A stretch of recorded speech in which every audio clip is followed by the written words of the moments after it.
Hello mga lods, welcome back sa ating muting channel. At ito meron tayong i-share sa inyo.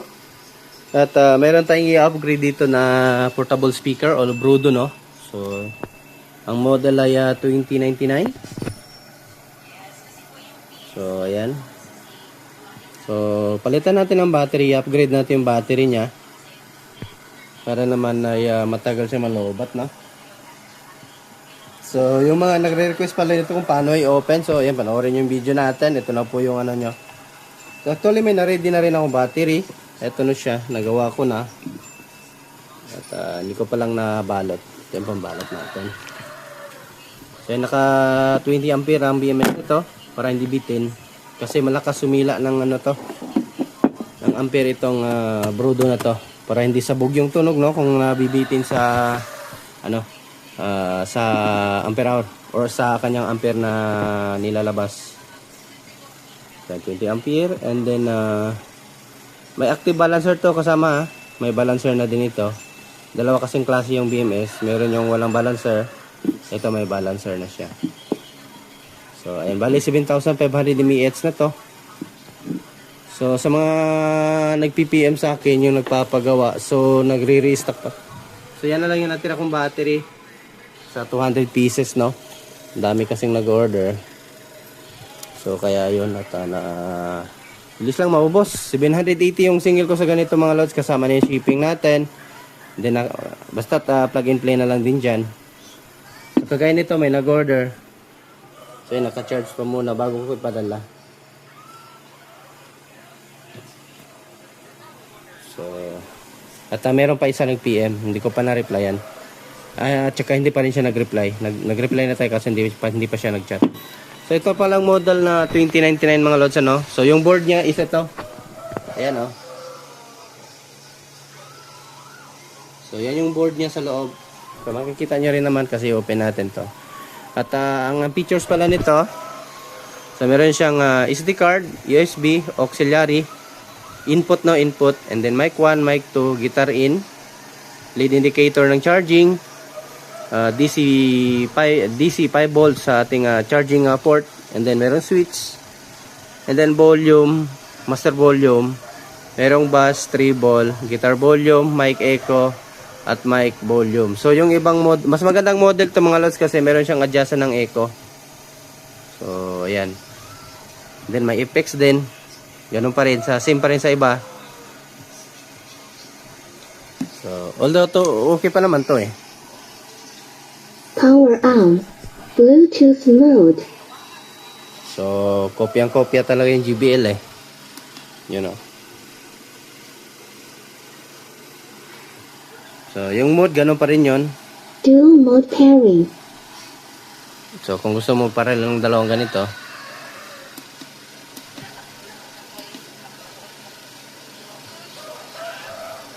So, Reverberation sound. mute. Reverberation sa ito yung mga effects niya. Male to female. Sasalita The lang talaga demo's ito siya. voice. Baby voice. So, ayan. LAN mode. Bluetooth mode. Dual mode exit. So, meron pa rin siyang dual mode, no? So, or yung ano natin, mga tinatawag nating true wireless, no? Or TWS, true wireless stereo. So, ito, at open na natin, pakita ko sa inyo. So, yung bago natin ito simulan, mga lods, baka hindi ka pa nakasubscribe dyan, pa-subscribe na po at pakita notification bell at ilagay sa all para lang i-updated. So, ang mic pala nito is dalawang piraso. Andun sa labas. So, sa pag-open naman nito, mga lods, ay, meron itong parang goma dito. Ito, oh. Gamit lang kayo cutter para masikwat nyo siya ng maayos, no?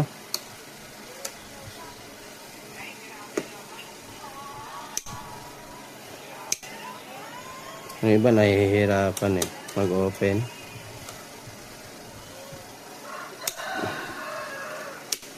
Kung meron kayo or flat screw na ano, what type flat screw? Ito flat screw. Tatanggal lang yan. Tapos dito sa side Ito oh.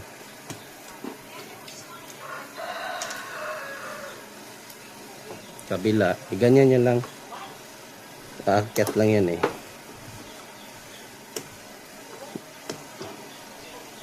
Yun. Tapos, tanggalin nyo lang.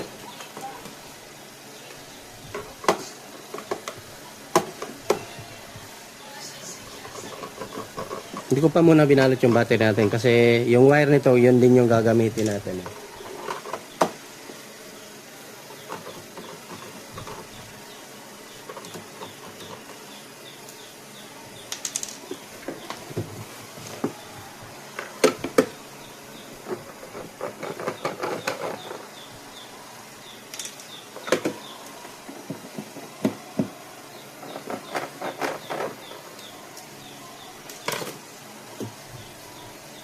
Kaso meron pa to dito sa harap eh.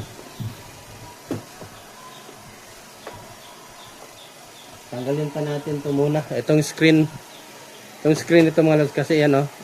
So may humawak pa dito. So may nakakapit pang screw sa front. So itong screen tanggalin nyo muna. So alin. Ano yung alin natin?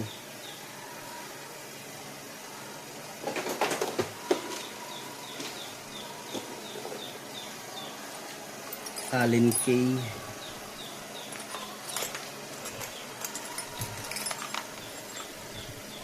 Ayan.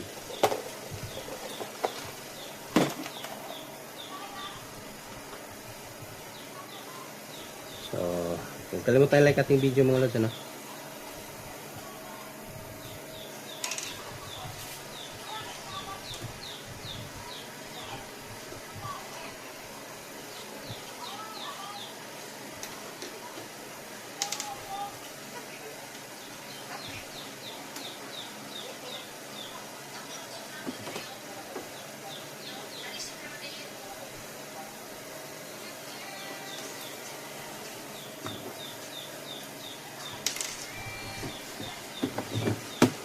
Tatlo na lang.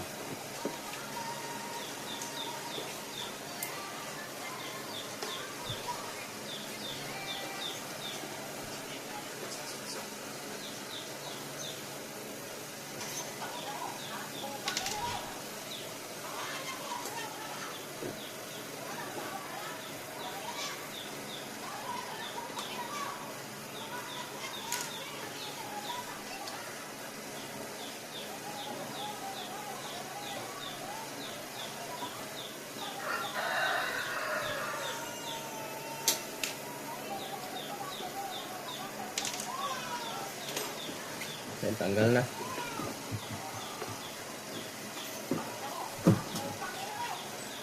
Talaga.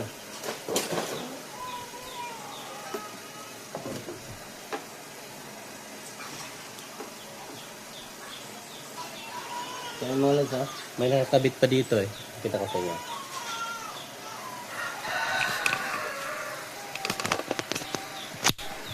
Ayan o. Ito o, mga screw. So, pag matanggal nyo yung tatlo, goods na yan. Matanggal na yung lahat. Sana maliit natin na screwdriver. Wala dito. Dito.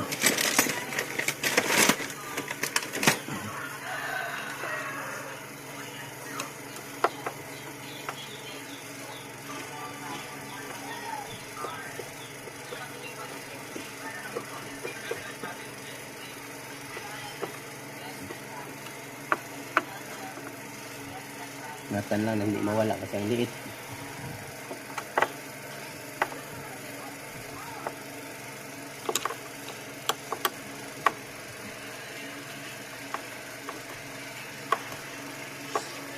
So dual ano pala to ha? Dual 8 inches na speaker.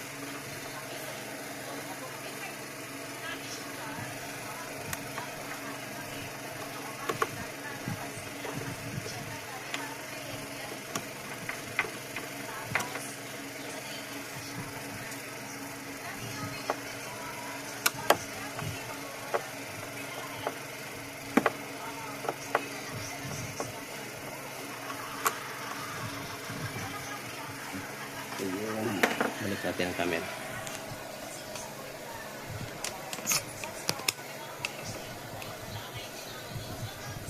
So, yun.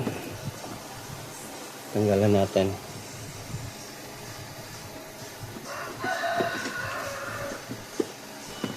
So yan o, dito yung battery.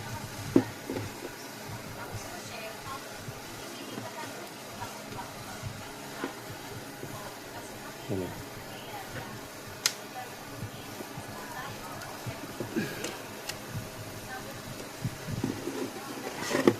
So, anin din naman yung battery niya.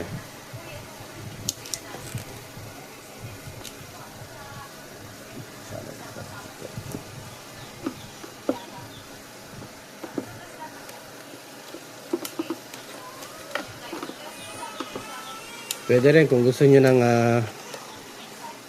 hindi na kasi nakadikit eh. Para hindi na kayo magpadikit ulit. Ano yung cutter natin. Ganyan yun lang mga lods ha.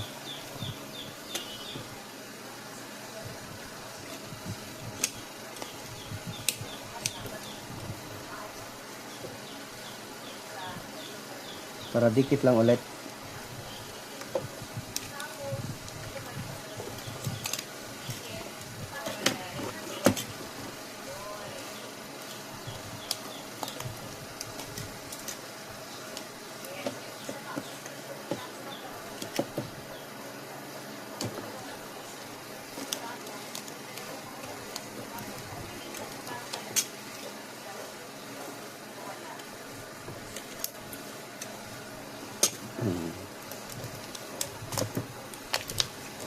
Para may-save nyo pa rin yung space or itong pandikit.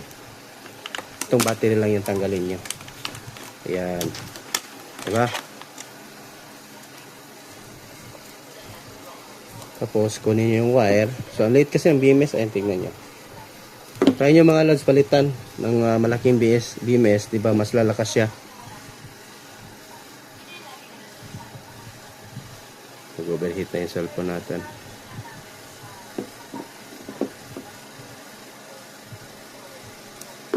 So yung battery nito is nasa 1,500 lang ano, mAh.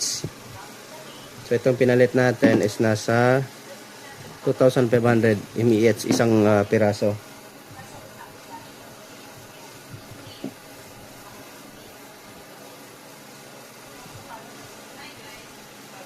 Tandaan lang talaga pwede magka-short.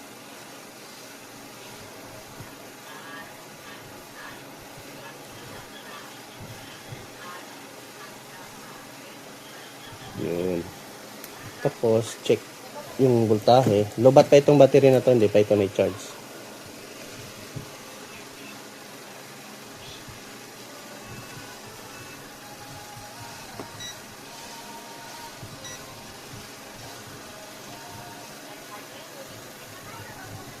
Yun, 7.2. So, lobat pa ito. Kasi sa factory pa yung galing na battery. Wala pa pong karga yan. Ang gagawin nyo, sana yung ano natin. Lagyan lang natin yan ng pandikit, no? Kahit pa paano. Yung ano natin. Yung dito sa mailalim ng wire.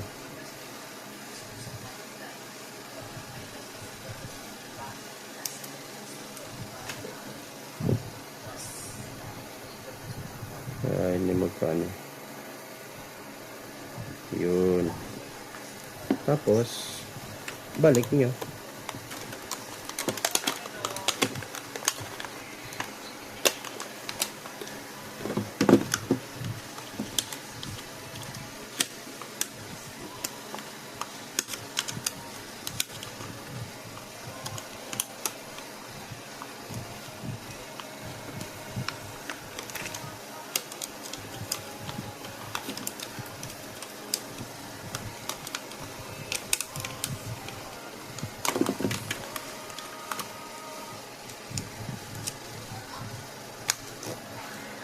Yun.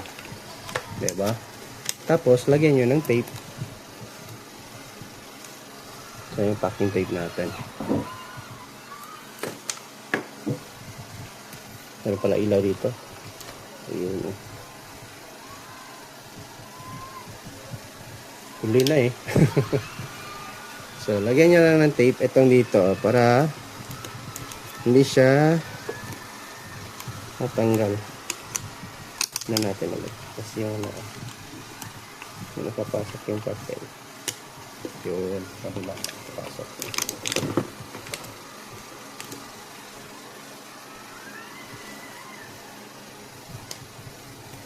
So, ano na siya ulit.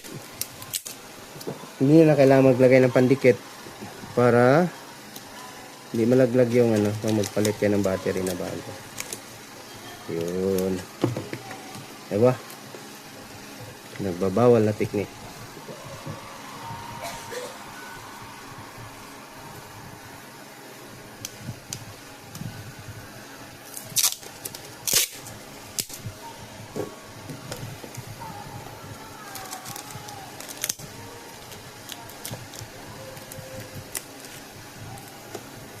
Yun. Tapos, double check ulit ng polarity bago isalpak doon sa kanyang board. Kahit kayo kung bibili kayong battery, double check muna talaga. Para, yun, tama naman. Positive, positive. Negative, negative.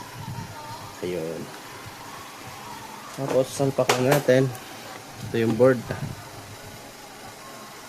So, hindi ito mag-on kasi mag-on pala pero Power on. Bluetooth mode. so, mag-on na siya. Yung nga lang, need pa natin yan i-charge. Kasi low-bat. So, yung board pala, ayan, tingnan nyo. So, may reserve tayong board eh. Yun, no? Yung andun, yung pinakita ko kanina. So, ganun lang mga lods. Itong kasi sa kanya is 4,500 mAh lang ito eh. So, maliit lang.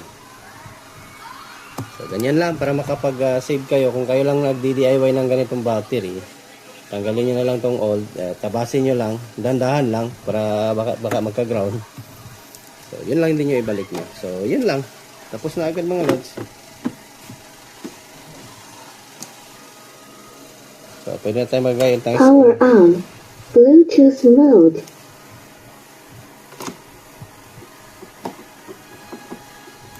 So, charge muna natin ito. Maya, testing tayo. Mas lalakas yung bus nito eh. Kapag ka napalitan ng battery. Kasi nga, yung ampere ng BMS ay malakas. Kumbaga, hindi kinokontrol or hindi bitin.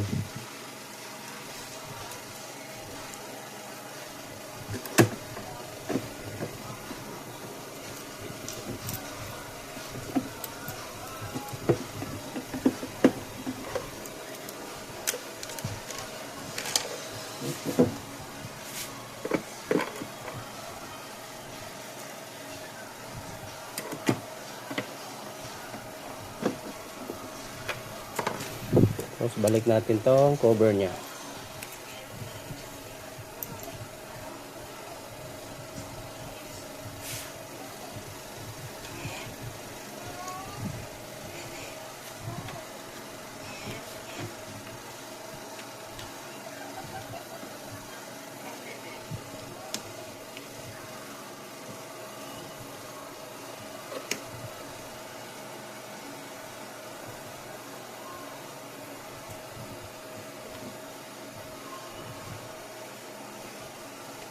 Ayaw ito pumasok ah.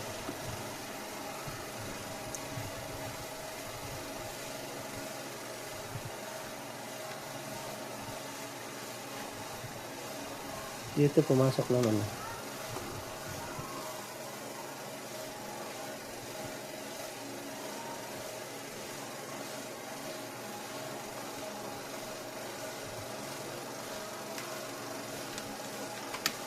Pagpalit natin.